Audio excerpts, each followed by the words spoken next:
Quando puder, você me avisa, tá?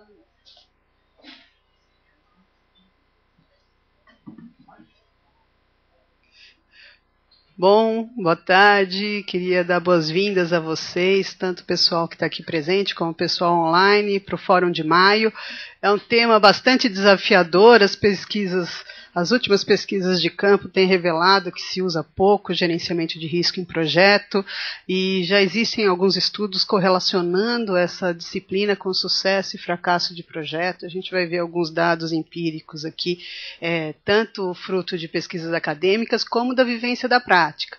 O Roque vai apresentar um trabalho de campo feito com mais de 400 gerentes de projeto que a gente fez, e na sequência o José Eduardo Módica vai apresentar a visão aí da empresa, de como é que está se procedendo toda a implementação de risco, as dificuldades encontradas, e dando um pouquinho da visão de gestão de risco no ambiente do setor de petróleo e gás, que é a área que ele atua, que eu acho que é uma das áreas em que a gestão de risco assume importância bastante grande, não só nas questões inerentes de projetos complexos de infraestrutura, mas também em questões ambientais, né? Então tem esse outro olhar da gestão de risco também sobre os aspectos ambientais, não os tradicionalmente vistos com um olhar mais específico da gestão de projeto.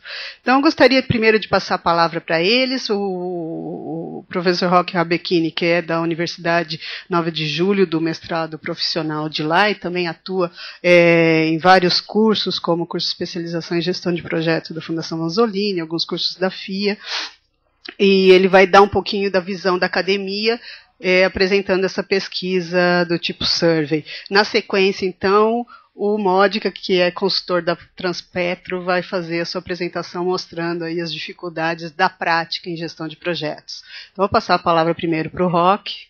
Bem-vindo, obrigado.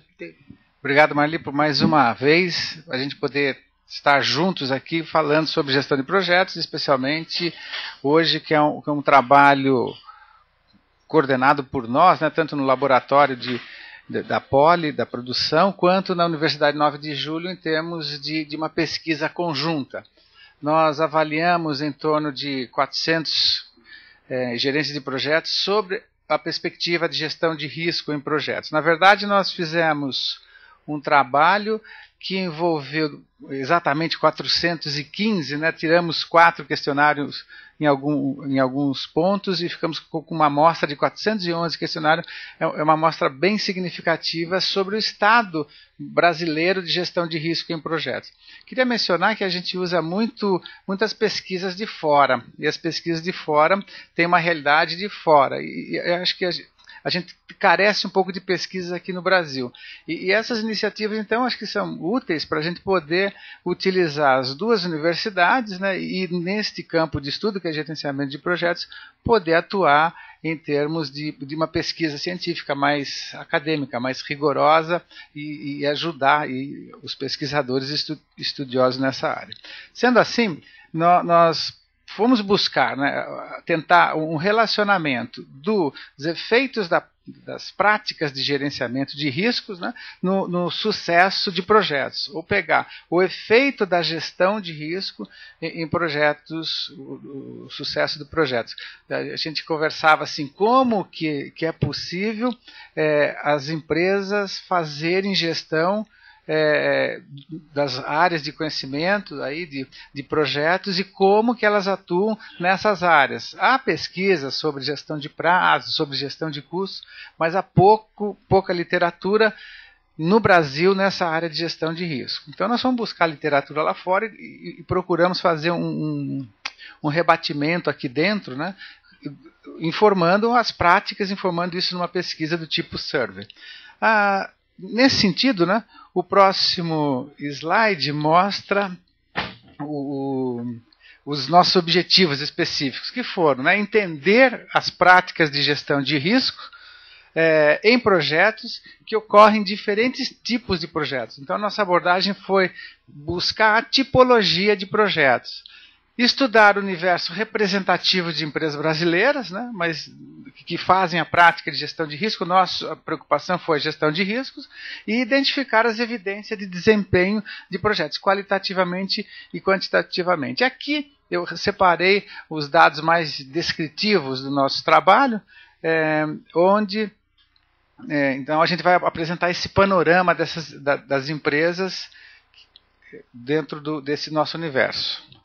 Bom, para a gente poder fazer um estudo acadêmico, fazer um estudo onde o rigor metodológico fosse válido, usando de ferramentas de análise, inclusive, nós traçamos aí uma questão de pesquisa onde a gente foi buscar as evidências disso. E a questão foi: qual a relação entre o uso de práticas de gerenciamento de risco em projetos e a percepção de sucesso? Percepção no sentido do desempenho dos projetos.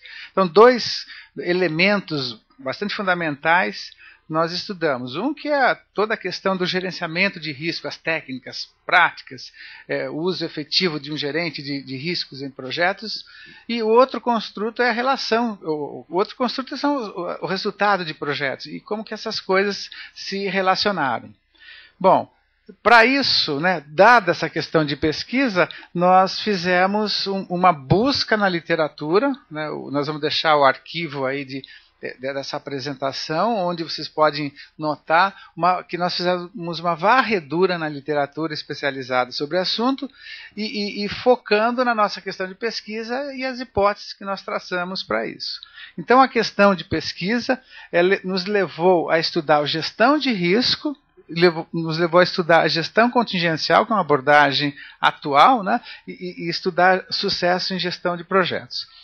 Em termos de gestão de risco em projetos, nós buscamos os aspectos conceituais. Se o indivíduo, se um gerente numa empresa, ele está preocupado, ele entende o que é gestão de risco, se ele sabe o que é risco, se ele conecta o risco com o projeto dele. Às vezes eu faço gestão e conecto o prazo com o meu projeto, faço gestão e conecto os orçamentos com o meu projeto. Será que esse gerente faz a conexão com o projeto dos conceitos de riscos?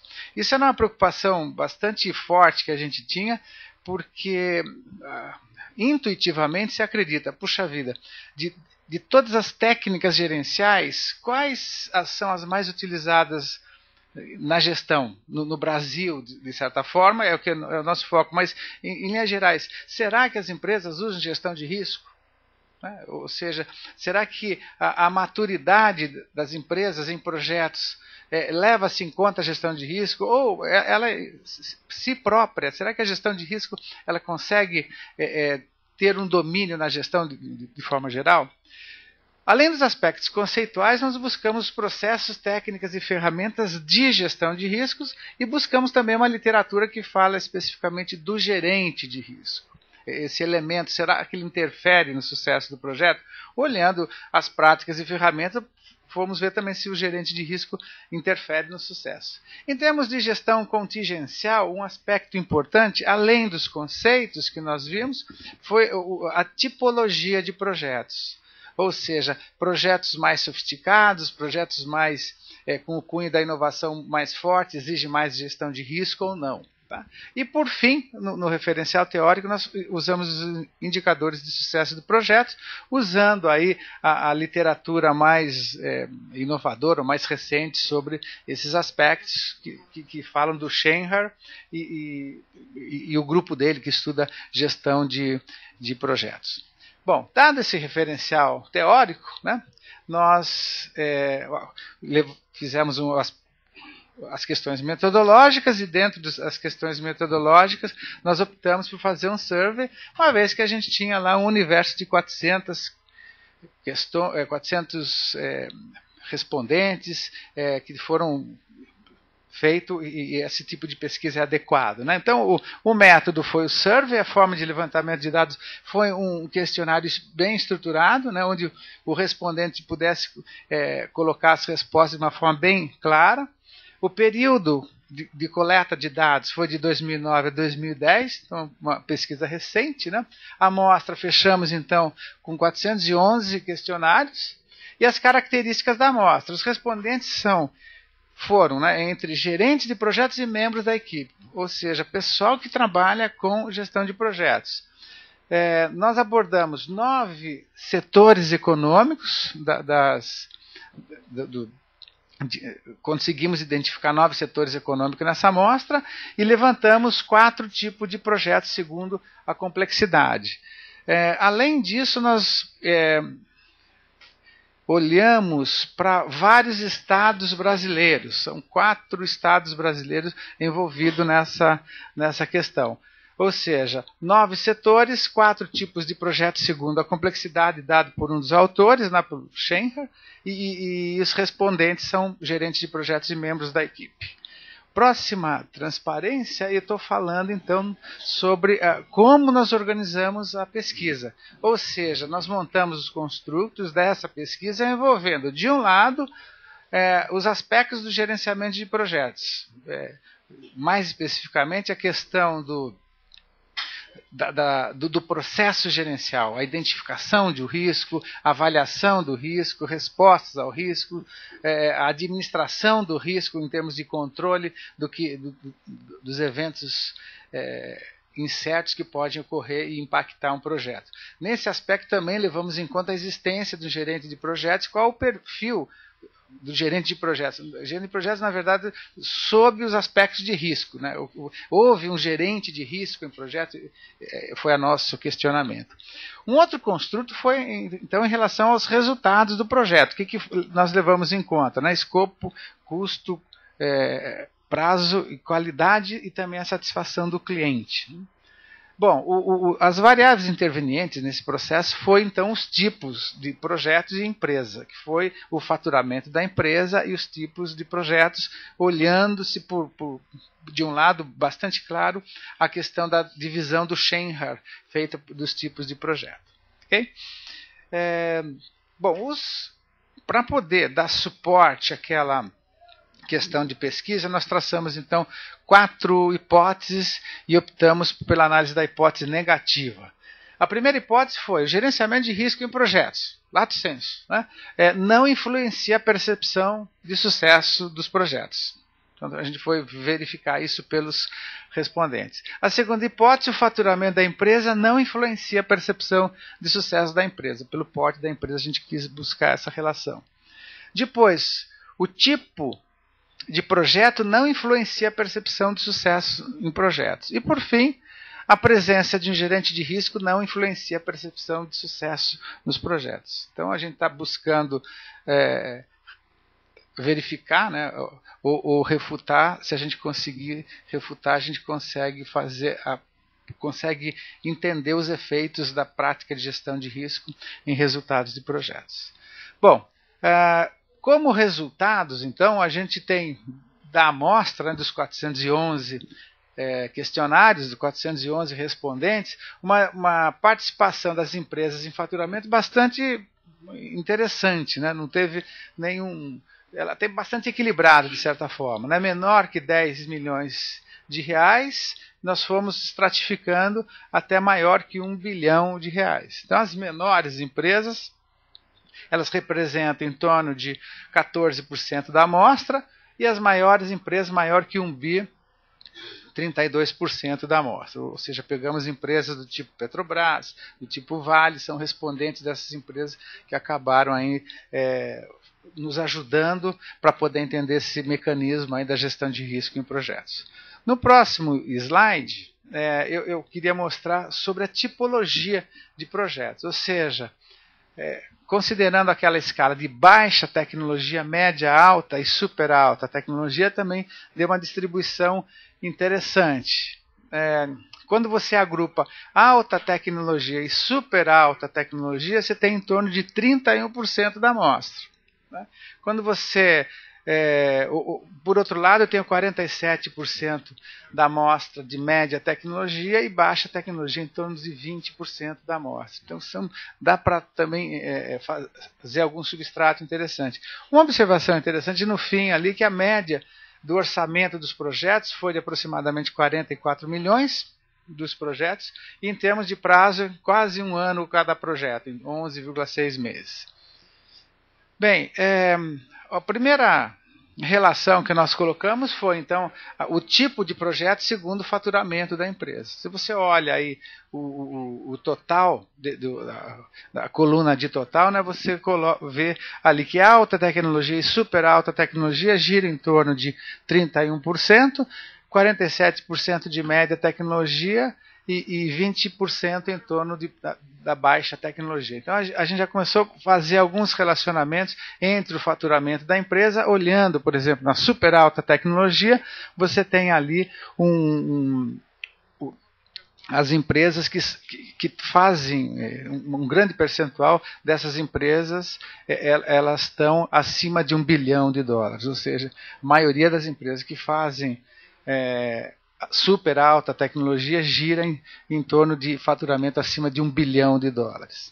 Bom, próximo item, nós discutimos então a correlação, fizemos uma correlação direta, colocando os itens de gestão, tá? Os itens de gestão de um lado, e do outro lado os índices de sucesso de projeto, para estabelecer uma média aí de correlação entre eles. Então, deu embaixo a média de gestão pela média dos resultados, mostrando que há uma correlação bastante interessante, né? Um resultado, uma significância bastante grande. Há alguns pontos fora da curva, mas eles nos levam a crer que quanto mais gestão você faz, você consegue mais resultado. Quanto menos gestão você faz, menos resultado você obtém. Ou seja, me parece que fazer uso de práticas de gestão de risco em projetos tem a ver com a influência no resultado.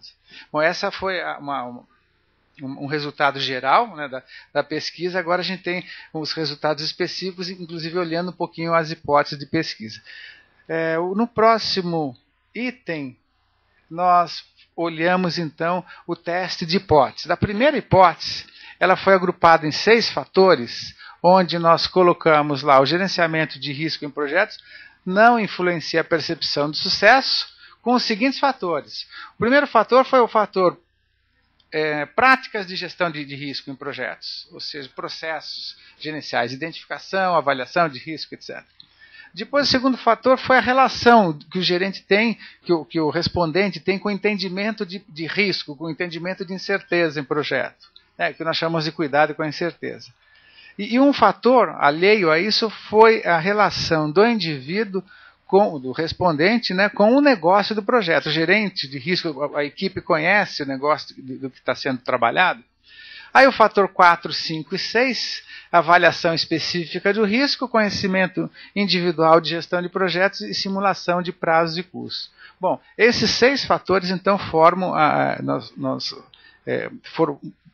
formulamos aí, deu a consistência da primeira hipótese, e a primeira hipótese ela pôde ser refutada, ou seja, ela foi refutada, mostrando então um relacionamento de gestão de risco com a percepção de sucesso, uma vez que a hipótese é negativa. Tá?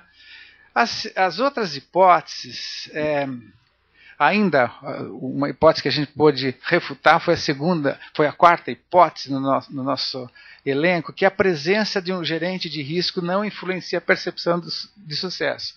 Ou seja, me parece que é interessante, embora a amostra fosse muito pequena, a participação efetiva de um gerente de risco em projetos, quando ele está presente, os resultados deram positivo. Ou seja, há uma correlação interessante com o resultado do projeto. 2 hipóteses nós não refutamos, ou seja, o faturamento da empresa não influencia a percepção de sucesso de projeto, parece que não mesmo, e o tipo de projeto também não influencia a percepção de sucesso. Bom, os dados mostraram isso. Para finalizar,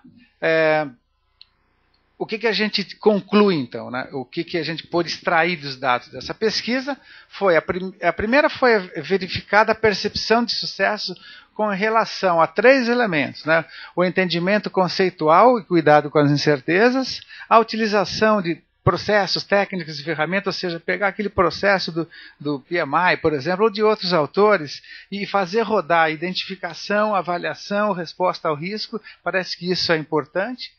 E o conhecimento do negócio também se mostrou interessante. Ou seja, quando eu conheço o negócio, eu tento fazer uma análise de risco mais elaborada. A percepção do sucesso também é conectada com dados referente à presença do gerente de risco. Foi a segunda, que foi a hipótese 4 que nós refutamos.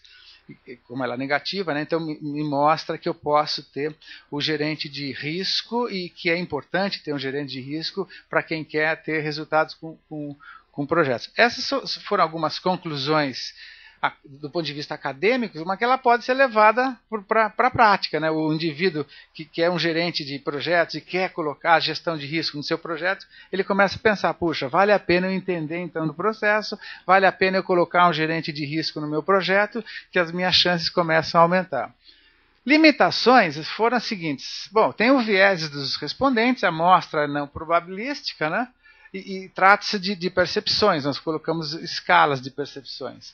E como recomendações, assim, essa foi a primeira pesquisa, pelo menos que nós levantamos, de cunho abrangente no Brasil. Não vimos pesquisas nesse nível de detalhamento, de survey, a outras pesquisas. Não quantitativas, mais qualitativas. Então, uma recomendação do ponto de vista prático vamos tentar buscar, né, com os alunos. Eu vejo essa sala cheia aqui de estudantes, de professores, querendo entender a gestão de risco. Então, o estímulo para que a gente faça novas pesquisas nessas áreas. Depois, talvez a professora Marli vá comentar um pouquinho no fim, um substrato dessa pesquisa olhando só um fator, só um tipo de projeto, onde também houve um estudo, né, que a gente pode se aprofundar na área de gestão de risco. Quer dizer, com esses dois trabalhos que a gente está fazendo sobre gestão de risco, a gente pretende então dar uma contribuição no que diz respeito aos conhecimento de gestão de risco no Brasil, olhar essa questão como conhecimento de gestão de risco no Brasil. Bem, então esse do nosso fórum, nós pensamos em colocar assim hoje os aspectos mais teóricos, mais acadêmicos, para abrir o fórum. Agora, essas questões elas podem estar conectadas à vida prática, e aí nós convidamos o José Eduardo Modica para falar sobre a experiência dele com o risco, né, que também estudou no seu mestrado a questão de risco, mas ele vai abordar de uma forma mais prática como que ele vive a gestão de riscos em projetos.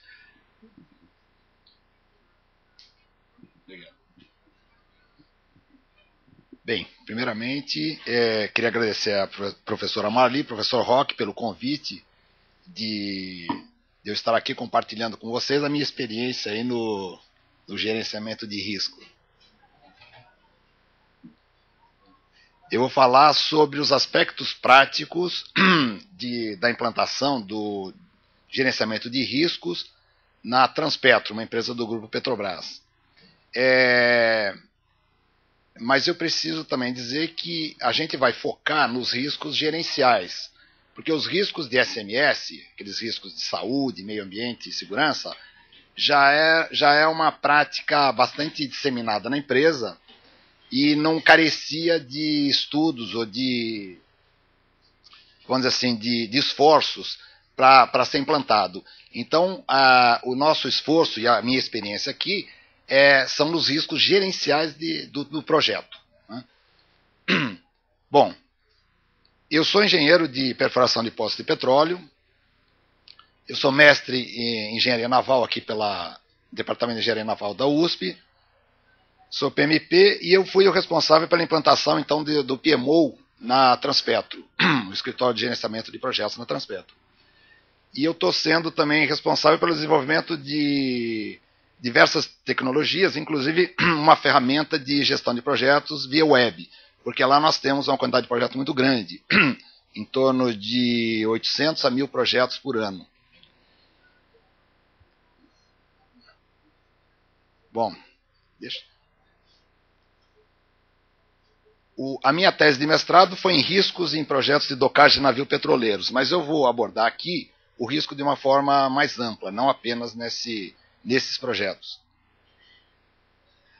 Bom, a primeira mensagem que eu quero dizer, na prática, são coisas que eu vivenciei, é que a organização ela tem que fomentar a prática do gerenciamento de projetos, do gerenciamento de riscos e de projetos também.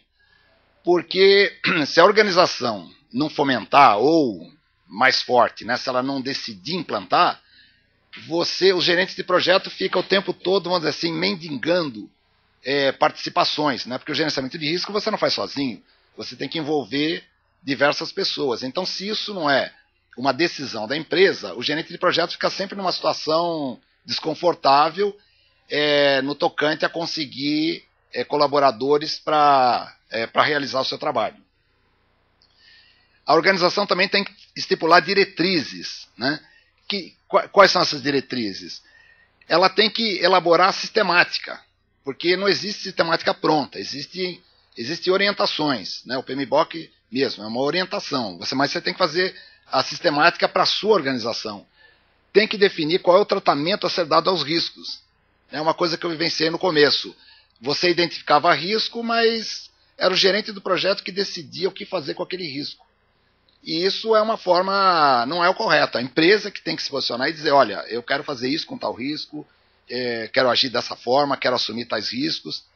Não pode ficar, essa atribuição não pode ser do gerente de projeto.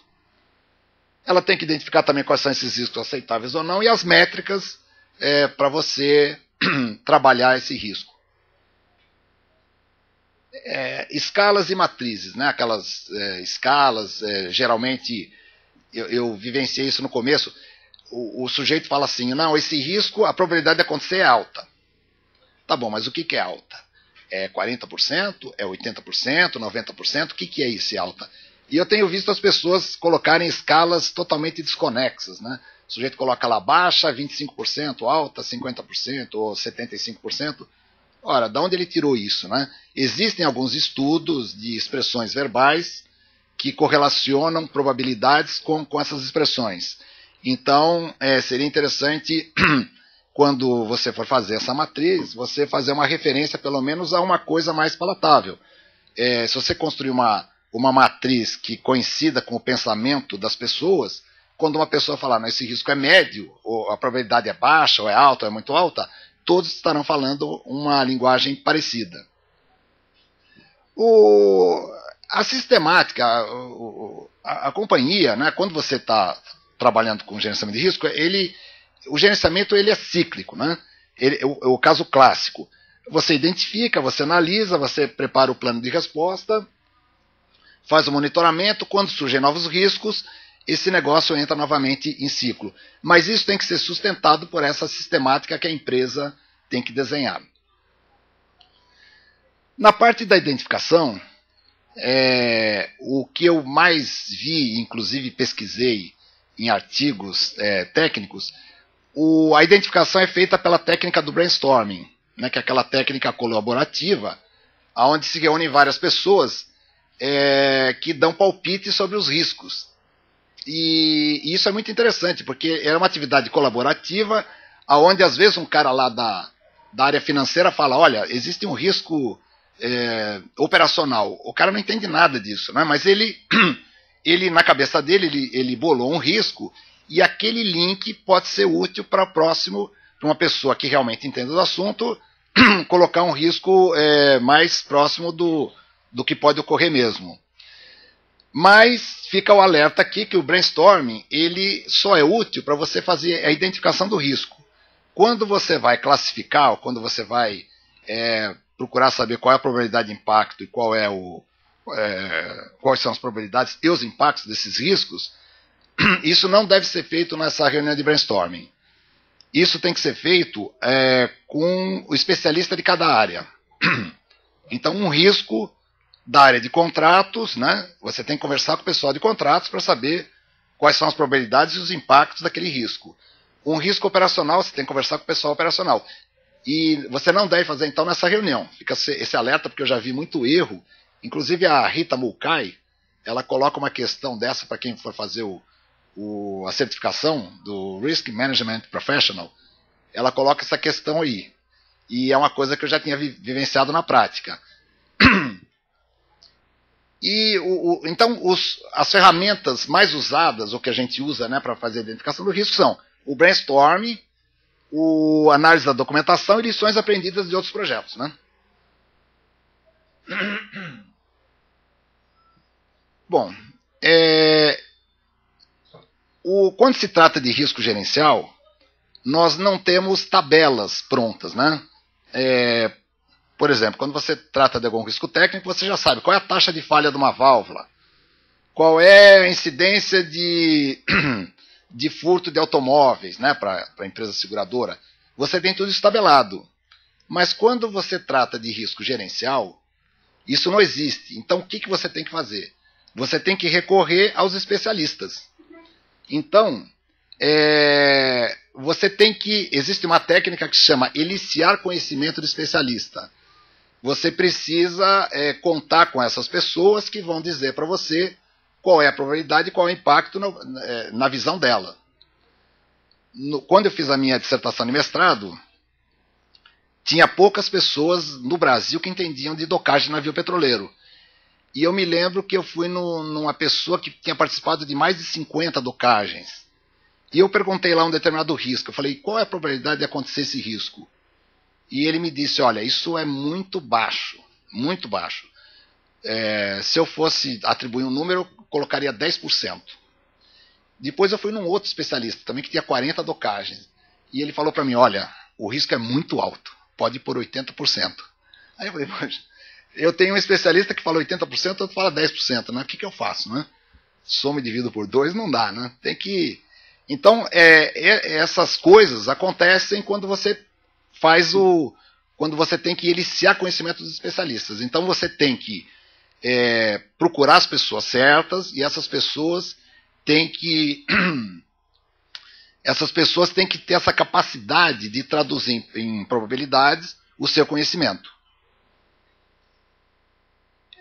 Outra coisa que eu queria falar também, aquelas clássicas matrizes, né, que a gente conhece, risco é baixo, é médio, é alto, e eu tenho visto uma coisa assim que eu tomo muito cuidado. O pessoal fala, olha, se o risco é baixo não precisa fazer nada, aceita. Então eu vou mostrar aqui para vocês uma coisa aqui. Pode passar, fazendo favor.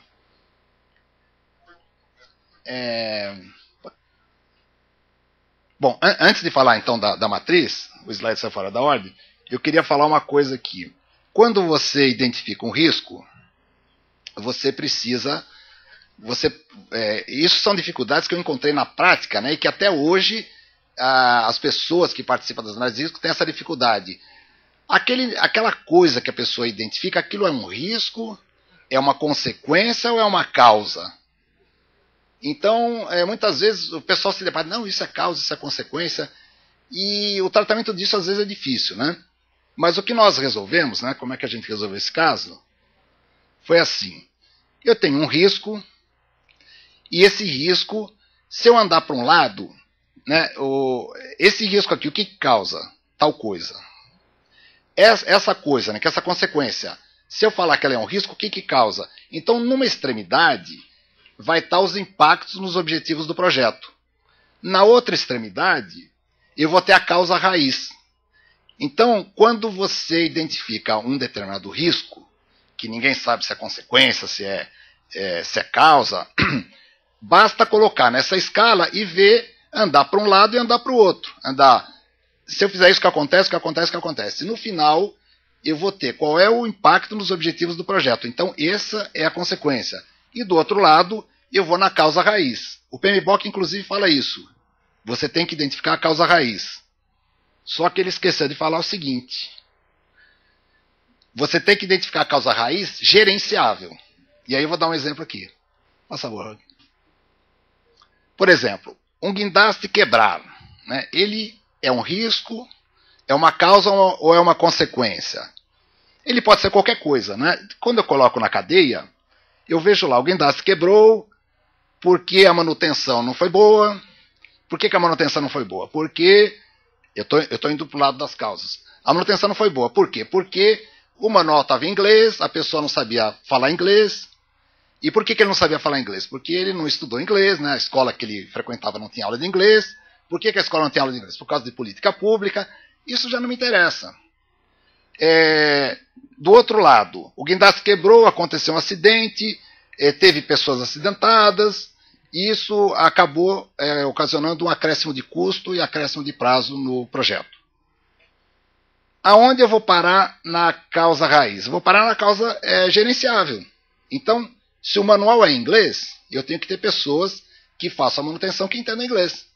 Então, eu não vou atuar lá na política governamental para colocar inglês nas escolas, eu não vou fazer isso. Eu vou atuar o seguinte, eu vou admitir pessoas no projeto que sabem inglês para poder fazer a manutenção adequada no GNAST.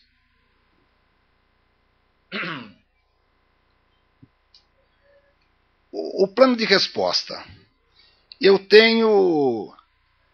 A companhia, né, que eu já tinha falado no começo, ela tem que definir qual é o posicionamento perante esse risco. E, em geral, são os gestores que fazem isso. Agora, será que as ações do gestor, a companhia aprova aquilo? Será que uma verba extra para um determinado risco a companhia aprova?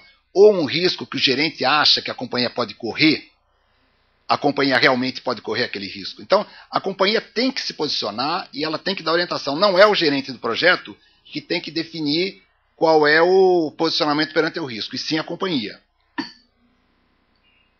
E outra coisa que eu vejo também, que é muito interessante, as pessoas fazem análise de risco, fazem o plano de resposta ao risco, só que aquelas ações não constam no cronograma do projeto.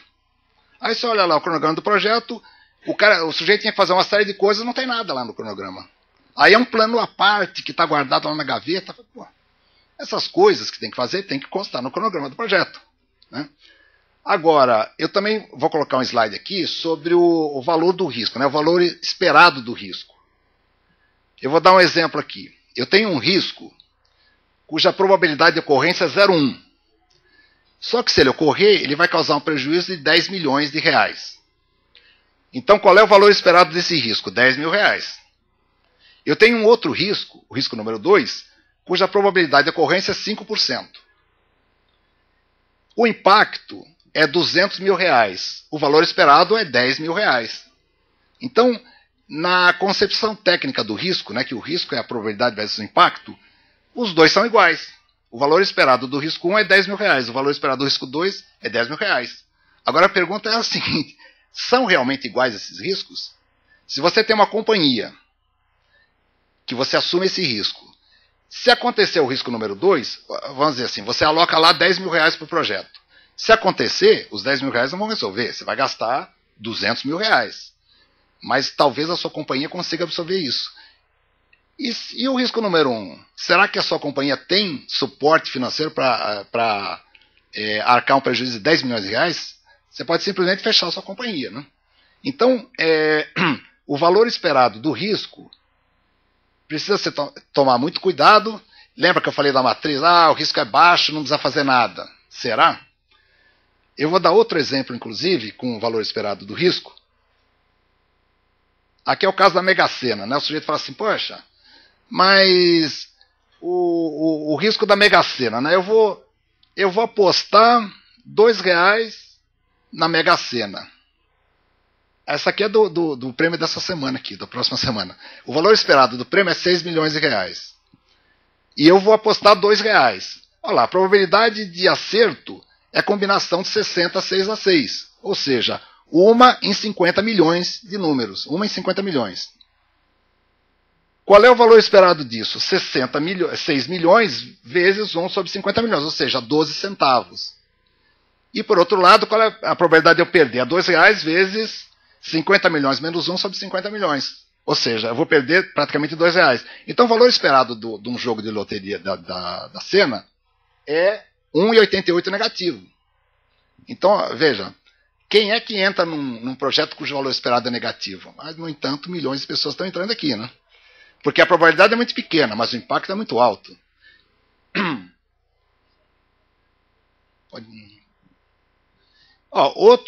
Então, como eu falei, a companhia ela tem que se posicionar perante o risco.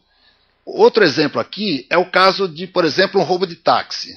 Eu olhei na internet e verifiquei que na cidade de São Paulo a taxa de roubo de carro é 0,48%.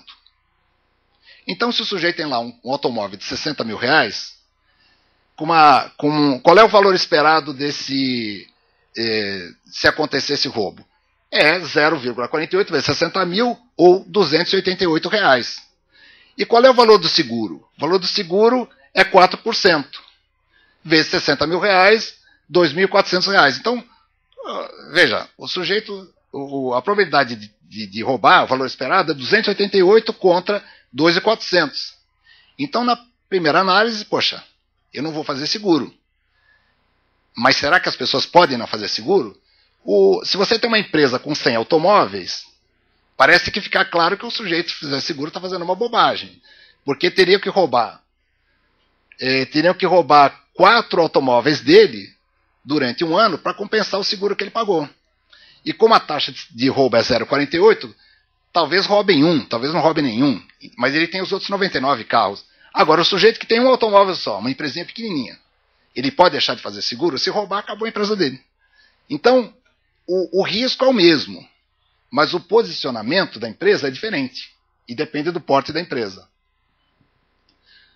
Bom, esses são alguns aspectos que eu comentei sobre o gerenciamento de risco que a gente sente na prática. E, evidentemente, eu não quis esgotar o assunto, coloquei os principais pontos que mais pegam ali no dia a dia da aplicação. E agora, Maria, como vamos fazer? Obrigado, Módica. Bom, gente, antes de começar a discussão, né, quem coordena a discussão sempre tem direito a começar a provocar. Então, eu vou pegar... a gente tem um trabalho que acabou de ser concluído.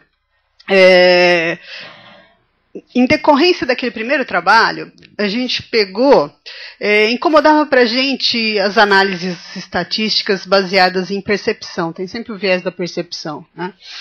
Então, a gente, daquela amostra de 411 entrevistados, a gente perguntou quem tinha disponibilidade de fornecer dados dos projetos. Pelo menos dados de expectativa, custo planejado e custo real ao término de projeto, e cronograma também, relação de tempo planejado e real. Então, daquela amostra de 411, 262 se disponibilizaram a fornecer essa documentação com os dados de projeto. E aí a gente refez uma série de análises tentando identificar relações causais, não só nos parâmetros de percepção, a gente manteve os parâmetros de percepção, né, porque afinal de contas o gerente de projeto ele tem uma percepção boa de vários aspectos que quantitativamente a gente não consegue apurar, né? Como é que foi a satisfação da equipe? Como é que a gente apura isso a partir de indicadores quantitativos? Difícil. Então, a gente manteve os dados de percepção e colocou alguns dados de variação de prazo e custo e tratou esses dados numa abordagem mais... só um pouquinho, gente, para apagar, ficar mais nítido. Dados de prazo e custo. E aí o que a gente fez? A gente fez uma série de análises causais tentando estabelecer hipóteses. Então a gente voltou a um reagrupamento e reanálise daquelas questões base, né, porque afinal a gente tinha uma análise inicial, a gente depurou as questões tanto de gerenciamento de custo como compartilhamento de informações e depurou também então as variáveis de resultado, incluindo também alguns dados documentais e quantitativos. O que eu trouxe aqui é basicamente, desculpe o inglês que eu tirei do artigo submetido, mas o que eu queria colocar aqui é que a partir daquela análise inicial, poxa, a média de gestão de risco impacta em resultado de projeto na média de resultado baseado em percepção. Mas o que impacta em cada dimensão de sucesso? É essa a grande questão, né? Então a gente foi estratificando essa análise e tentando ver o que dava significativo e com que parâmetro de resultado. Então, a gente voltou, refez a análise fatorial, os agrupamentos. Vocês podem ver que os nomes dos fatores deram uma alterada, porque o agrupamento sugerido pela análise fatorial exploratória foi um pouco distinto. Vou aqui chamar atenção para o fator 2, que foi um fator que vai dar significativo com vários aspectos, que é um fator que agrupa basicamente as questões relacionadas ao nível de compartilhamento das informações sobre as incertezas dos projetos com os vários stakeholders, internos e externos do projeto. A literatura já apontava isso, mas não tinha muito estudo empírico mostrando essa relação causal. E a gente vai ver que deu significativo com várias dimensões de sucesso. Aqui, com relação a tempo, o fator 2 foi o único que deu significativo. Que é esse compartilhamento de certezas. O fator 1, que é onde está o grosso das práticas de gestão de risco em projetos, não deu significativo. Tá? Vamos lá para custos. Mas tem mais boa notícia, não fica ainda. Ele vai dar significativo com alguns parâmetros. Para custo, também só deu significativo esse compartilhamento, ou seja, basicamente, questões relacionadas à comunicação e não à gestão. A gente vai ver que os fatores de gestão de risco estão muito mais associados com as outras dimensões de desempenho, como satisfação do consumidor, como outros aspectos, mais do que aspectos relacionados a prazo e custo, como tradicionalmente a gente analisa sucesso sob a égide aí do Triângulo de Ferro. Isso limita a análise. A gente vai ver que muitas vezes as escolhas de risco, para mitigar risco, comprometem, é claro, prazo e custo. E se a gente fica muito preso nas análises causais associadas ao Triângulo de Ferro, a gente acaba chegando a conclusões não muito adequadas. Por outro lado, a questão de compartilhamento das incertezas mostra o quê? Que ao compartilhar as incertezas, as pessoas estão mais cientes das alterações, das novas baselines geradas, dos riscos que ocorreram. Então, essa comunicação altera a percepção. Por quê? Porque eu vou mudando o que eu esperava, dado que as incertezas ocorreram ou não ocorreram, as expectativas são discutidas. E isso foi muito interessante no resultado. E aqui está horrível de ler, não vou querer muito que vocês leiam, mas são os vários parâmetros de percepção mencionados anteriormente pelo Roque, mas aqui a gente vai ver que no parâmetro de percepção geral, assim, que é a síntese se o projeto foi um sucesso ou fracasso, o grau de significância apareceu para vários fatores, não só para partilhamento das incertezas ou compartilhamento das incertezas. Agora, outros fatores, como conhecimento do negócio, aparecem em vários fatores. Então, o que a gente vê? Poxa, será que a gestão de risco em si tem menos importância do que a própria discussão das situações de risco e estar alerta para enfrentá-las em conjunto, todos os stakeholders, conhecer bem o negócio, a indústria, os fornecedores, os clientes, para saber tratar melhor essas incertezas. Outro aspecto que deu significativo associado a análises de identificação de risco. Então, como já apontavam alguns estudos, como o do Packer, que destacou esse processo como bastante relevante, aqui também ele apareceu significativo. Então, o que eu acho importante a gente pensar em gestão de risco é que todo esse processo de gestão, na verdade, em projeto... e deu significativo para a tipologia de projeto também, Então, para vários aspectos, deu significativo para a tipologia de projeto. Aqui não, nos de percepção não, mas nos de prazo e custo deu significativo para a tipologia de projeto. Então, os projetos mais complexos, que era uma coisa na amostra principal, não tinha dado. Para os projetos mais complexos, há mais fracasso de prazo e custo, como era esperado mesmo nas nossas análises. Então, o que a gente tentou depurar aí é que a hora que você trabalha com percepções médias, você também não consegue identificar que situação leva a impacto em que contexto. Então, acho importante a gente tentar fazer nas análises essa depuração do que de fato vai impactar e Em que? Será que vai impactar na satisfação da equipe? Vai impactar no consumidor? Para novos negócios? Então, essa ideia, se a gente for pensar, por exemplo, em novos negócios, né, o impacto com relação ao negócio, se a gente tiver uma estratégia de muita aversão ao risco, provavelmente a gente vai comprometer muito os novos negócios em termos de grau de inovação, de propensão a buscar o novo, o criativo. Então, acho que esse processo de detalhamento foi algo que eu vi que é bastante relevante nessas análises dos dados. Não são poucos projetos, alguns projetos aí do ambiente do Modica também, aí da Transpetro, e então a gente tem aí muito projeto de infraestrutura da área de óleo e gás nessa amostra, projetos de grande porte. Então eu gostaria de começar a discussão vendo o quanto, na verdade, a gestão de risco em projeto pode contribuir no sucesso. Os principais gargalos na implementação, a gente viu nos dados de estatística descritiva que o grau de implementação é muito baixo da maior parte das técnicas. Então a gente tem médias bastante baixas de utilização, com dispersões bastante significativas em algumas práticas, e isso é claro que afeta, né? Se a gente usa pouco, como é que a gente vai ter um resultado significativo no resultado do projeto? Difícil. Né?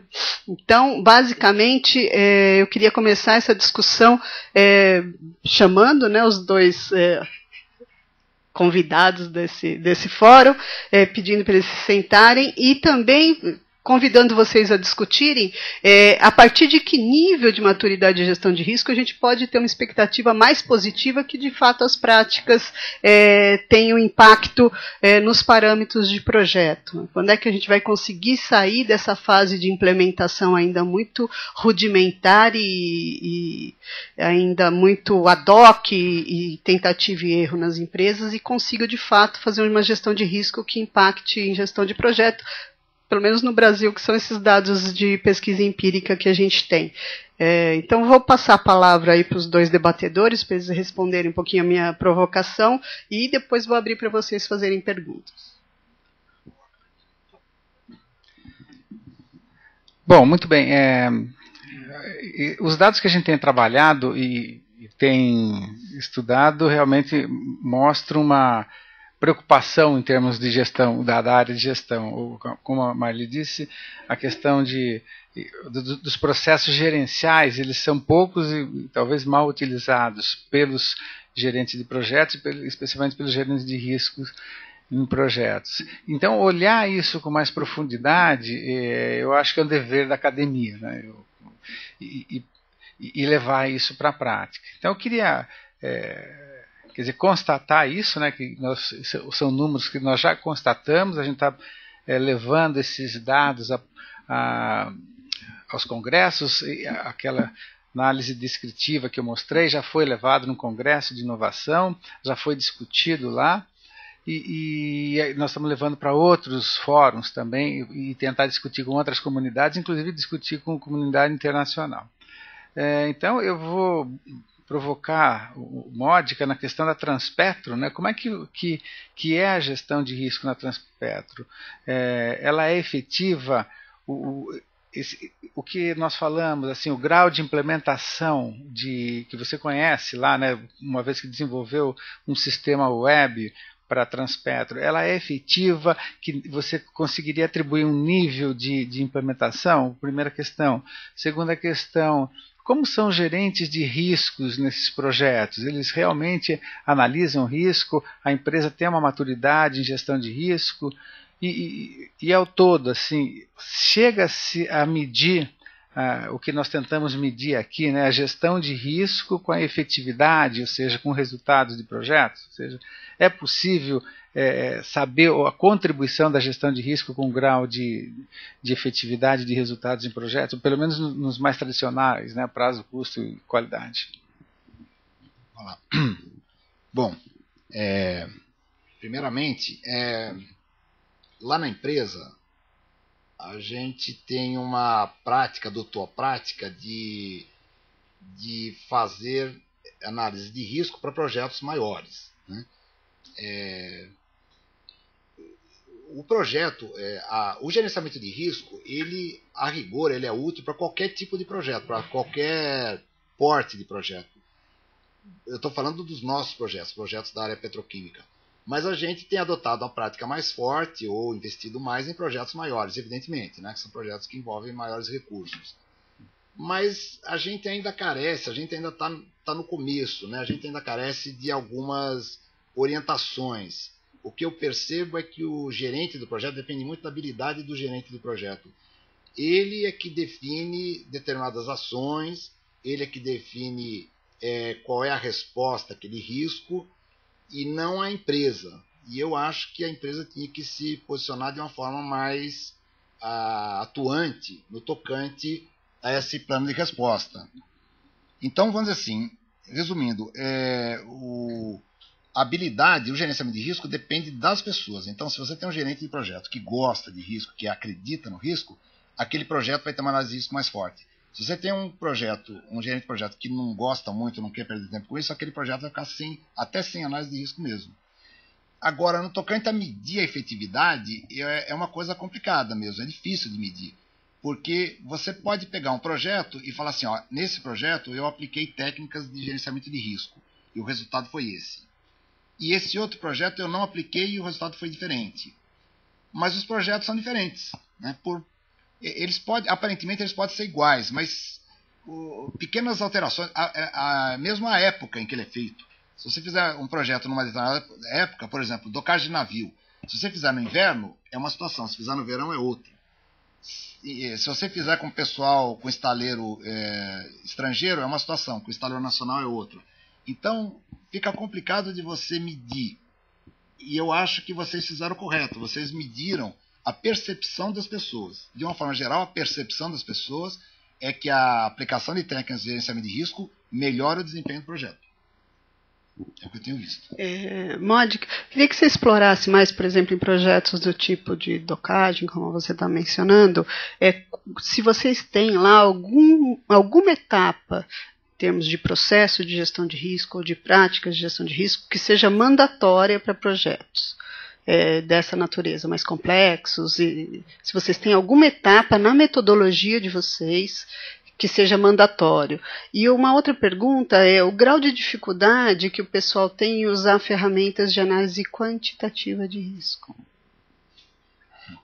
Realmente, são poucas pessoas que conhecem essas ferramentas de análise quantitativa.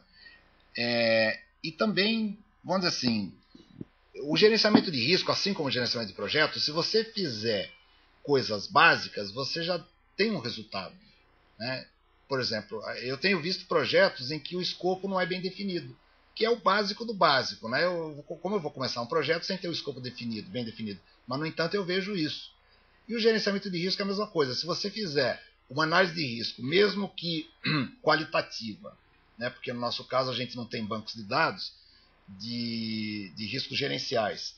Então você vai fazer uma análise qualitativa e você fizer um plano de resposta e você colocar aquele plano de resposta no cronograma do projeto, eu tenho certeza que você vai ter ganhos gigantescos, né? Você vai dar um grande salto.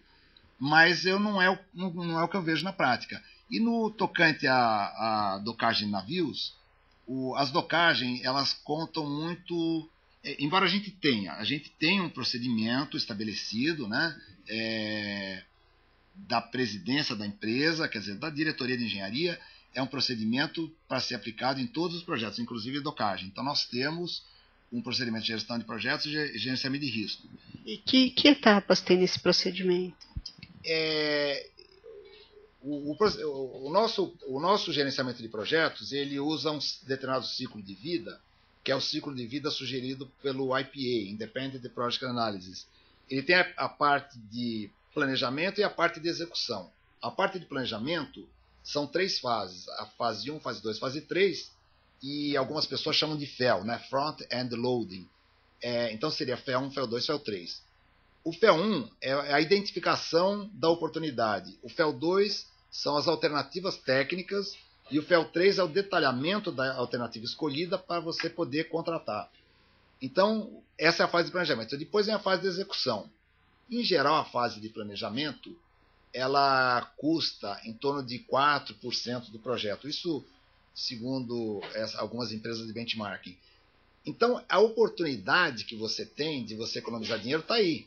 Você tem que investir na fase de planejamento, porque você tá gastando apenas 4% do projeto. Você pode até chegar na véspera da execução e mudar tudo. Você gastou quanto? 4%. Agora, se você começar o projeto, no que começou você já gastou 5%. Só de mobilização de canteiro, você já gastou 5%. Se tiver que fazer qualquer alteração, você vai gastar muito dinheiro. Então, nosso ciclo de gestão de projetos está baseado nesse ciclo de vida, que tem a fase de planejamento e a fase de execução. E a fase do gerenciamento de risco, esse procedimento prevê análise de risco desde a fase 2. Você tem que fazer uma análise de risco. Evidentemente, a análise de risco ela é limitada na fase 2, porque você ainda não tem a solução detalhada. Aí você tem que aprimorar. Quando chega na fase 3, você aprimora a análise de risco. E quando chega na fase de execução, você faz novamente uma revisão. Isso é o que diz o procedimento, mas na prática a gente ainda não conseguiu implantar isso de uma forma ampla.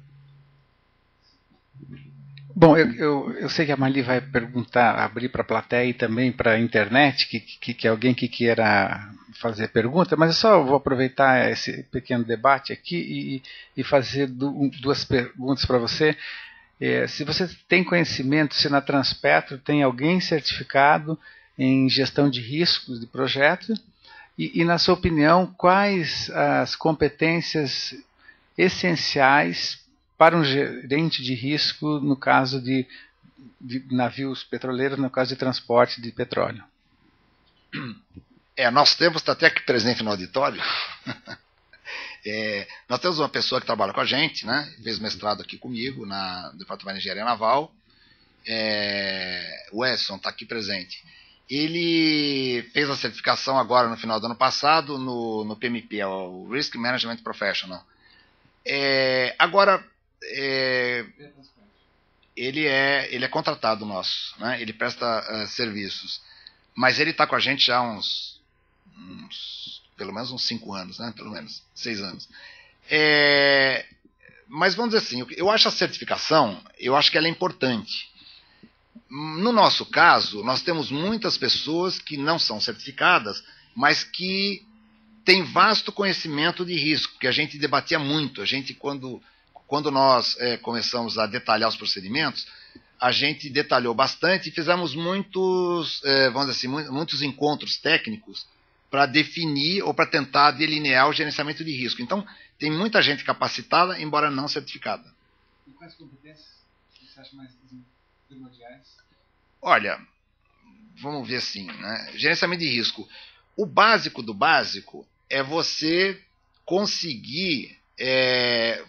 Como é que você faz o gerenciamento de risco? Primeiro você tem que conseguir fazer uma reunião de brainstorming para identificar os riscos. Então você tem que ter habilidade com essas pessoas, né? E conduzir essa reunião adequadamente. Então, vamos dizer assim, primeiro uma habilidade do trato com as pessoas. Depois você tem que ter essa clareza para ir correr atrás, né, o conhecimento da organização, de ir atrás e levantar probabilidades e impactos de cada risco. Depois você tem que negociar com a estrutura formal da empresa quais são as respostas, né, qual o plano de resposta a esses riscos.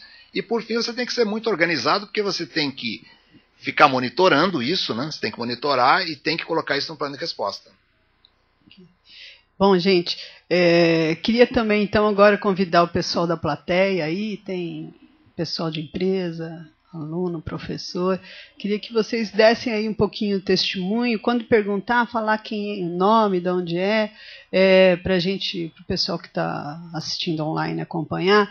E uma coisa que me preocupa, assim como preocupou quando a gente fez o fórum de gestão de sustentabilidade em projeto, é que da mesma forma que a questão da sustentabilidade não é orgânica, né, ou seja, os procedimentos, os métodos não são organicamente usados na gestão de projeto, como outras áreas de gestão de projeto são, ainda está faltando muito, ele está sendo usado de maneira muito ad hoc, muito dentro da área de conforto dos gerentes de projeto, mesmo em projetos de grande complexidade.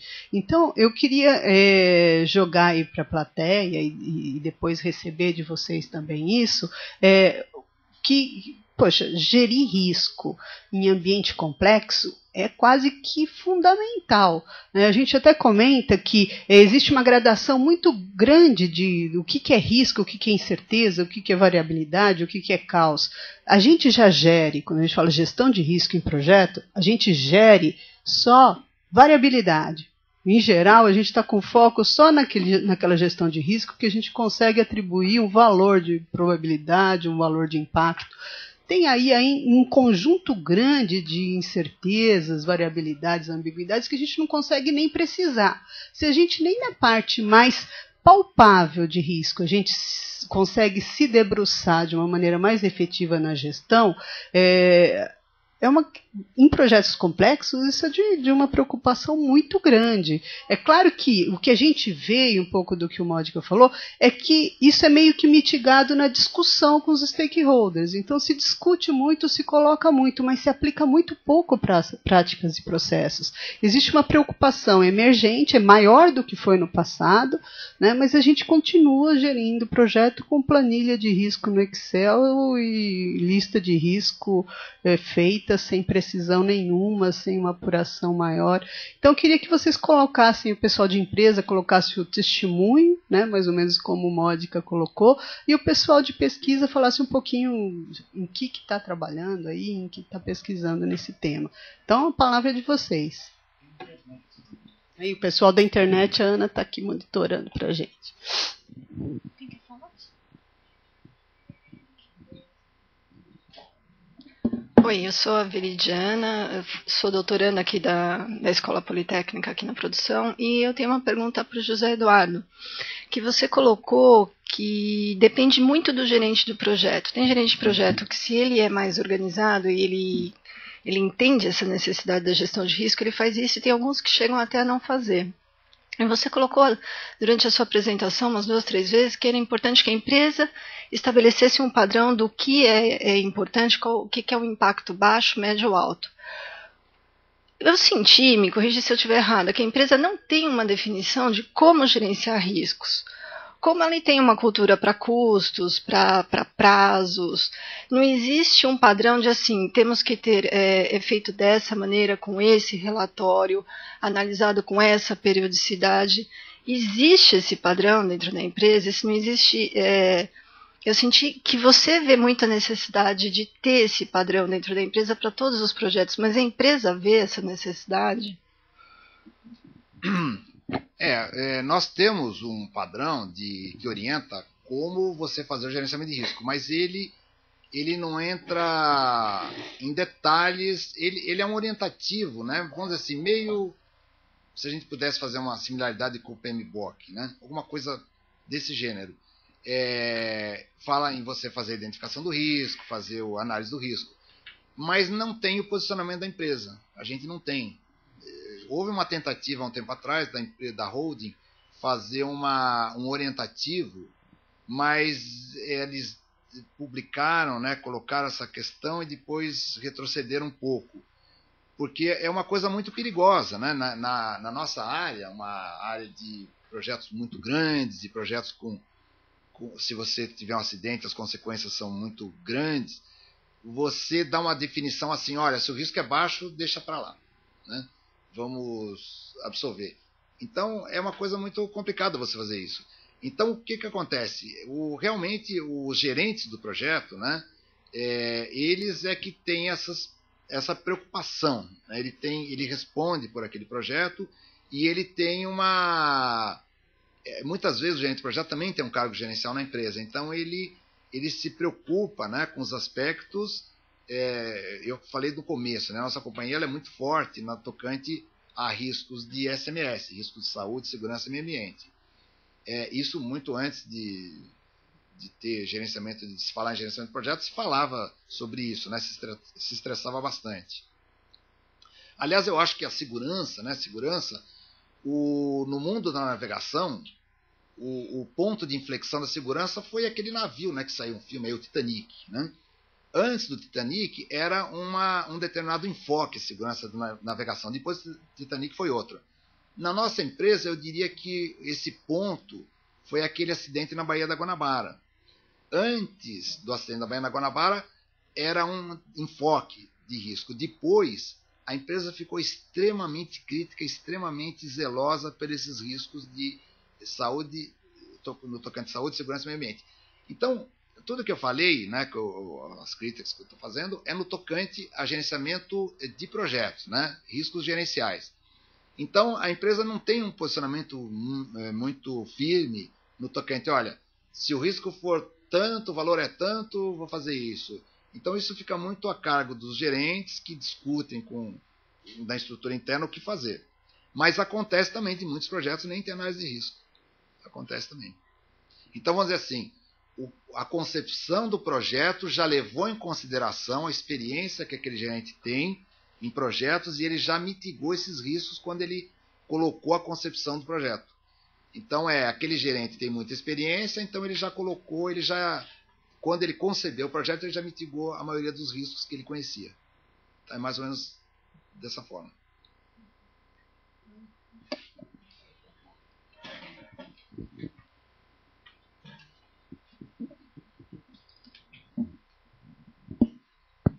Obrigado, eu sou Edson Brown, trabalhava com Módica antes, né? Lá na Transpetro. E a exposição inicial da Marli me fez lembrar de alguma coisa que eu notei em quase todas as dezenas de reuniões de análise de risco das quais eu pude participar até agora, né? Então começa lá a reunião. Normalmente a plateia típica são pessoas que vêm de locais diferentes. Muitos não têm contato visual assim no dia a dia, não estão no mesmo ambiente, né? E em vez da gente mergulhar nas técnicas todas, muito tempo da reunião é gasto suprindo falhas de comunicação que ocorreram, coisas que as pessoas, esclarecimentos, né? Informações que deviam ter sido trocadas e não ficaram muito claras, né? Talvez tenha relação com aquele resultado que você apresentou aí, né? E isso, olha, é muito difícil lembrar de alguma onde isso não tenha ocorrido. E com uma certa intensidade. Era isso só. Eu acho que esse depoimento aí do Edson Brown, né, é muito interessante porque o que a gente vê é que a gestão de risco ela acaba se perdendo nas fases iniciais de planejamento. E ao longo do tempo passa a se fazer um follow-up, mas sempre dessa parte inicial, não se aprofunda. Né? Então é mais ou menos um report do que ocorreu, e não uma abordagem planejada dessa gestão de risco. Por quê? Porque parte dos riscos sequer foram identificados, né? Ficou nessa ambiguidade que é necessária ser dirimida nas discussões. Então, tem uma abordagem que, inclusive, fica mais focada na gestão dessas incertezas e para uma abordagem mais profunda só para aquelas mais associadas com dados, quando eu tenho aí as distribuições para poder analisar. E ao longo do tempo, uma análise muito focada em stakeholders e análise das incertezas. Praticamente, eu acho que se faz isso por duas questões. Primeiro, porque ainda não é orgânica as práticas de gestão de risco. Então, se ela não é orgânica, as pessoas não absorveram. E segundo, porque também não tem muitas bases de dados para tratar. Então, as pessoas também estão sempre trabalhando com um dado muito rudimentar e que não consegue modelar. E a terceira dificuldade é a dificuldade em si de modelar. Né? Então, não é todo o ambiente de projeto que você tem as pessoas dominando as ferramentas de modelagem de risco para poder fazer um tratamento mais profundo. Então, é um tema assim, bastante difícil de trabalhar, essa questão de gestão de risco. Se a gente pensar no conjunto de projetos de infraestrutura que estão sendo feitos aí para as Olimpíadas, para o pré-sal, etc., quanta decisão de exposição ao risco que está sendo tomada sem um compartilhamento dessas decisões. Então, às vezes, decisões com impacto altíssimo, né? Então vamos imaginar num limite, né? Um projeto do pré-sal com vazamento na Bacia de Santos, né? Como é que a gente avalia isso? Tem decisões, né? Tem os níveis de decisão e tem um conjunto, como isso não está muito orgânico em lugar nenhum, tem muita terceirização em projetos complexos. Quem responde? Né? A gente tem visto acidentes gravíssimos em projetos de infraestrutura, em geral, com muita terceirização, opção pessoas assumindo risco com níveis diferentes de autonomia, e isso sendo integrado em projetos complexos de forma sistêmica, e com pouco método dentro. Então, eu acho que esse tema que a gente escolheu para o fórum é justamente para colocar que essa é uma questão gravíssima e que a gente precisa, no momento, inclusive, que o Brasil vive, difundir muito questão de gestão de risco no ambiente de projetos. Vou fazer um comentário no que a Marli falou, eu agora talvez até com um papel de consultor. Não, quando a gente fala, a gestão de risco não é orgânica e por isso não tem as bases de dados, ou não tem as bases de dados porque não é orgânico, né? O efeito aí, né? Falando em risco. Mas isso talvez seja ao contrário do pânico, né? Mas um estímulo às organizações começarem a praticar. Eu não tenho base de dados, ok, mas eu vou começar a praticar. Eu analiso mais a previsibilidade do que a imprevisibilidade, então todos aqueles elementos que a gente colocou lá em teoria. Bom, agora se eu começar a ter base de dados, se eu começar efetivamente a formatar e buscar dados fora, eu começo a ter uma gestão de risco de uma forma mais aprofundada. Então, acho que o nosso papel não só da academia, mas desse fórum aqui, é um pouco também para alertar de um lado, mas estimular do outro em fazer pesquisas. Tem um vasto caminho aí para pesquisa nessa área de imprevisibilidade, inclusive, né? E nessas questões da implementação da gestão de risco nas empresas por si só. Boa tarde, meu nome é Rubens Jesus, eu sou mestrando na Universidade 9 de Julho. E já estou na área da educação há 12 anos, na SPM, agora também na FIA. E também na área de tecnologia da informação há mais de 30 anos. E eu tive algumas oportunidades de atuar tanto numa área de PMO quanto na área de gestão de projetos. E uma coisa que sempre me incomodou era que quando o risco era apontado, mostrado para a alta administração, e não só lá atrás, atualmente também, a coisa era tratada muito de uma forma amadora pela alta administração, né? Então, muito acho que do que o Modica colocou, acho que esse risco não vai acontecer. Então, o que incomoda é tentar entender por que na alta administração a coisa não evolui para que seja visto de uma forma de, puxa, quanto custa para a organização se proteger do risco que ela vai causar, não só para ela, mas para a comunidade, né? E eu não sei se o Modica tem como responder, ou os professores que fizeram a pesquisa podem ajudar, porque é uma coisa que me incomoda, saber que num alto nível a coisa é tratada de uma forma amadora. Obrigado. Eu posso apenas fazer uma... Bom, primeiro eu concordo com você. Eu conheço várias empresas, não estou falando só já em nome da Transpetro, conheço várias empresas, e realmente a coisa é assim mesmo. Na alta administração, o risco... Eu creio que isso deve ser muito diferente na área bancária. Na área bancária, área de seguros, deve ser bem diferente. Mas, de uma forma geral, em empresas, eu acho que isso é tratado dessa forma mesmo. No nosso caso, eu tive a iniciativa, há uns 2 anos atrás, de fazer um treinamento com a alta administração. Então eu contratei o professor Roque, que está aqui, para a gente fazer um treinamento de gerenciamento de risco para a alta administração, ou seja, para que as pessoas da alta administração soubessem o que é isso, né? E similarmente, gerenciamento de projetos também, porque, por incrível que pareça, às vezes as pessoas não sabem, né? Porque as empresas elas são desenhadas para fazer suas atividades rotineiras. Então ele entende, os gerentes da empresa, os gerentes formais, a administração, entende muito da administração do negócio. Então o gerente financeiro entende muito da administração financeira, o gerente de produção entende muito da administração de produção. Mas eles não entendem de gerenciamento de projetos, porque a organização ela não foi desenhada para isso, não tem um diretor de gerenciamento de projetos, né? Então, nós realizamos um curso com o professor Roque, e agora tem uma dificuldade, né? Você não pode chegar para um diretor e falar, olha, vamos fazer um curso de 3 dias. Não dá, né? Fazer um curso de 3 dias com o diretor. Né? Pois é. Então, você tem que fazer um treinamento curto, e no caso nós conseguimos lá com a gerência executiva, nós pegamos um gerente executivo e os gerentes ligados a ele, e fizemos um treinamento de, acho que não deu um dia, quase meio-dia, né, que foi o Roque conduziu.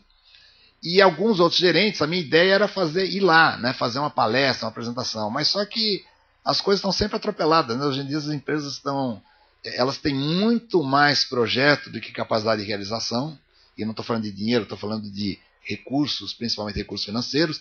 As empresas estão com muito mais projeto e capacidade de realização, então as pessoas nunca têm tempo para nada. É uma coisa impressionante. Não sei como arrumei tempo para vir para cá hoje. Eu acho que essas são algumas coisas que a gente tentou estudar em análise qualitativa, porque é difícil você pegar essa integração, né, entre os vários níveis, mas no dado empírico fica difícil, porque você tem que bloquear a unidade de análise, e aí a gente pegou o projeto. Mas existe sim uma intercorrência, né, dessa cadeia, tanto no nível de hierárquico, como no nível da própria cadeia dentro do projeto, porque a gente está estudando o problema que projetos complexos do tipo consórcio, EPCs, etc., você não tem muita ocorrência, então você acaba sempre tratando de forma mais qualitativa. Mas existe aí toda uma discussão de como esses vários atores e os vários níveis hierárquicos criam uma sistemática de causal em termos de aversão ou propensão ao risco que vão ter impacto sim no projeto. Então isso dá algumas análises, tipo análise de modelagem dinâmica de sistemas, para fazer esse tipo de análise de correlação, mas a grande dificuldade é você conseguir dados. Primeiro, o pessoal abrir para dados de projeto dessa natureza. E segundo, você conseguir trabalhar esses dados em todos os stakeholders interessantes. Então, uma questão, por exemplo, de pesquisa que eu tenho que é bastante relevante, que eu acho que é a questão da terceirização em projetos complexos. Né? Como é que se dá essa cadeia, como é que se dá a contratação, como é que se dão as parcerias, porque isso, com certeza, é um fator de risco muito grande em projeto complexo, né? de catalisação. Bom, e do ponto de vista prático, eu imagino assim que a gente percebe algumas empresas que têm muitos esforços estou falando de gestão de risco, né, de implementar a gestão de risco. E talvez o treinamento seja um primeiro passo, mas há todo um contexto que a gente percebe até nas palavras da mesa aqui, assim, uma coisa é eu tratar riscos. A Veridiana perguntou, bom, eu vejo que o gerente de riscos aqui, se ele quer, ele faz. O gerente de projetos, se ele quer, ele faz. Se ele gosta de risco, ele não faz. Quer dizer, a implementação de uma técnica gerencial dentro de uma empresa é muito mais profunda, né? Então acho que tem que ter mais elementos. Além, não é só investimento, mas tem que ter outros elementos que consubstanciam total e vai buscar na ponta lá a articulação com o sucesso do projeto. E por isso é a nossa pesquisa. Eu acho que uma coisa interessante que no primeira amostra de 411 que comprovou a questão da importância de ter um gerente de risco, alguém dedicado a risco, no sucesso de projeto, impacto significativo e positivo. Porque na maioria dos projetos o gerente, além de fazer... Né, porque o gerente ele tem que cuidar dessa fronteira, discutir com todos os stakeholders, etc. E a gestão de risco, às vezes, exige uma imersão. Não basta chamar na reunião e brainstorm, exige uma imersão, análise, cuidado. Né? Então, o fato desses projetos, poucos, mas complexos, que tinham gerente de risco, a gente conversou e conhece alguns, e o quanto essas análises foram produtivas para o projeto, quer dizer... estatisticamente foi significante, mas se a gente trabalha no nível da análise qualitativa do caso, é evidente que ele dá consequência a uma série de discussões que foram feitas no ambiente de projetos. É claro que não é todo tipo de projeto que precisa desse nível de sofisticação, mas alguns projetos, para que tenha consequência, né? Não fica etapa de identificação, brainstorm, reunião a reunião. Precisa ter consequência. Consequência, em geral, uma análise hard, né? Uma análise dura, árdua, que precisa ser feita com comprometimento. Então, o fato de ter dado significativo gerente de risco, ou não necessariamente tinha o cargo de gerente de risco, mas uma pessoa com a atribuição de gerenciar risco nos projetos, ter dado significativo, e eram projetos complexos, né? Era do tipo alta tecnologia e super alta, eu acho que foi uma evidência bastante rica para a gente nessa primeira pesquisa de 401. E complementando a questão do impacto do risco, nós não analisamos a questão do risco positivo, né, das oportunidades que poderiam gerar impacto. Então aí tem também outra via para você poder estudar a questão da gestão do risco. A gente está falando aqui só de risco negativo. Então não tem a cultura, inclusive dos que existem, de olhar o risco positivo. O risco como uma forma de aproveitamento de oportunidades, ou coisa que o vale. Eu queria fazer uma complementação naquilo que eu falei sobre como a gente implementou lá o gerenciamento de projetos, gerenciamento de risco.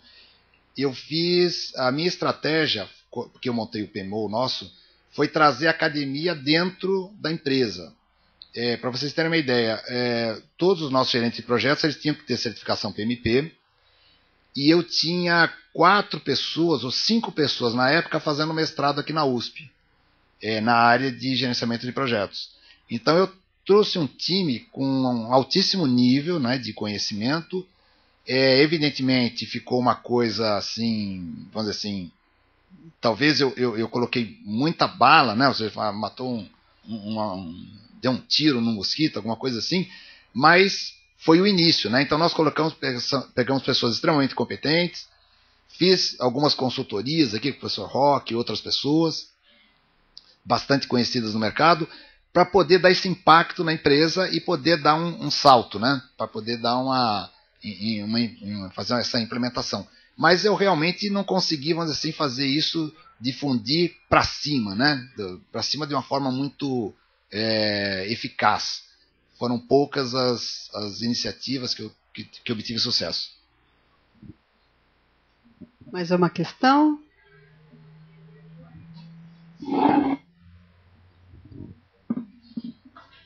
Eu sou Roberta Trevelato, sou engenheira civil, trabalho há 11 anos em construtora, né? E eu gostaria de dar um testemunho em relação à empresa passada que eu trabalhei. Eu fiz um trabalho de pós-graduação analisando o sistema de gestão de riscos da empresa, eu e outro aluno da pós-graduação, foi pela FGV, e respondendo até, contribuindo para a Veridiana, alguns pontos que ela levantou. A empresa tem uma política de gestão de riscos implantada, essa análise de decisão de riscos que devem ser aceitos ou não, constam da política, mas não de forma patronizada, durante o ciclo de vida do projeto. Há um momento ali no gol da proposta que é analisado qual é o nível de aceitação para aquele projeto, né? Ela passou agora a analisar riscos positivos, antes era só, né, a parte negativa. E uma coisa que eu achei bem interessante que o José Eduardo comentou, e eu também tenho essa visão nessa pequena experiência que eu tenho aí de vida profissional, é que independente da gente estar fazendo quali e quanti, a quantificação é melhor que quali, mas é a gente fechar o processo como um todo. Se eu decidir fazer uma quali, vamos fazer a quali, responder, monitorar e avaliar o final do projeto, que eu acho que não é a prática na empresa, eu não sei na empresa e na vida profissional de vocês, avaliar a eficiência daquela gestão de risco. Né? Um autor que eu não me recordo agora, espero que não seja um de vocês aqui que estão na banca, disse que gestão de risco é o futuro das decisões presentes. Então a gente tem que analisar as decisões que a gente tomou no passado, ao final do projeto, como elas foram. O custo de tratamento, a resposta que a gente desenvolveu, se ela foi efetiva ou não, se o tamanho desse custo de tratamento, né, o remédio, foi numa dosagem eficaz para aquela doença, para aquele risco. Então eu acho que ao final do projeto, avaliar a gestão de riscos também é importante e também contribui, né, para esse banco de dados, né, as lições aprendidas que a gente tem. Muitas empresas eu percebo, ou essa empresa que eu trabalhei, que percebi que agora a quantificação é uma coisa muito interessante. Então vamos partir para a quantificação. E ao alto nível, as políticas são definidas, estabelecidas com quantificação, com análise, né, matemática, e lá na obra, na ponta do processo, as pessoas não estão praticando risco. Então existe uma pessoa denominada para praticar risco, para monitorar, para fazer a matriz, reavaliar, mas às vezes o gestor do projeto, o gerente do projeto não tem esse entendimento, a equipe não tem esse entendimento. Então a gente parece querer mudar a maturidade da empresa, vou colocando outras práticas novas em gerenciamento de riscos, mas as pessoas, o grosso da população da empresa não pratica gerenciamento. Então, treinamento, como o Roque falou, é muito importante. Então, às vezes, o que é risco, né? Definir o que é risco, o que é causa, o que é consequência, um treinamento básico. Eu acho que como tem outros treinamentos num projeto, né? Falando aqui da construção civil, qualidade, segurança do trabalho, você não tem nas empresas, acredito que na Petrobras também, na integração, falar de segurança, falar de meio ambiente, qualidade, por que não falar de risco? As pessoas que estão trabalhando lá na frente de serviço, elas podem contribuir para a identificação de novos riscos. Se elas não entendem o que é risco, nem sabem da existência, como elas podem contribuir? Então, é esse o recado que eu gostaria de dar. Obrigada. Acho que até você já tinha mencionado a questão das lições aprendidas, né? Como um aspecto interessante, né? Sempre fazer essa retroalimentação, né? Gente, a gente já está na hora de encerramento, né? Já deu nosso teto aí. Então não deu para incorporar aí as questões do pessoal online, mas quem está aqui presente depois a gente pode ficar conversando mais um pouquinho.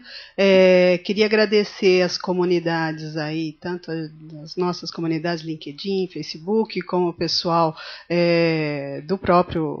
da própria USP aqui, tanto o pessoal daqui do departamento, como o pessoal da FEA, o pessoal da Naval, o pessoal do FGV, da FIA, que participa aqui com a gente também, o pessoal do curso de especialização em gestão de projeto, o pessoal do mestrado profissional da Uninove, então o pessoal que acompanha aí à distância, é cada vez maior essa comunidade, então obrigada aí pela presença, e a gente volta então em junho com gestão de projetos internacionais. Os palestrantes vão ser a Ivete Rodrigues, que defendeu uma tese sobre as questões culturais que incidem aí nesses projetos internacionais, e o Leandro Patá, que vem dar um pouquinho da visão do grupo, da área de cimentos, do grupo Camargo Correia, nessas questões de projetos internacionais. Ele tem bastante vivência, tanto nesse ambiente, como no ambiente da Siemens, que ele também participou bastante de projetos internacionais, vai dar a perspectiva da empresa para a gente.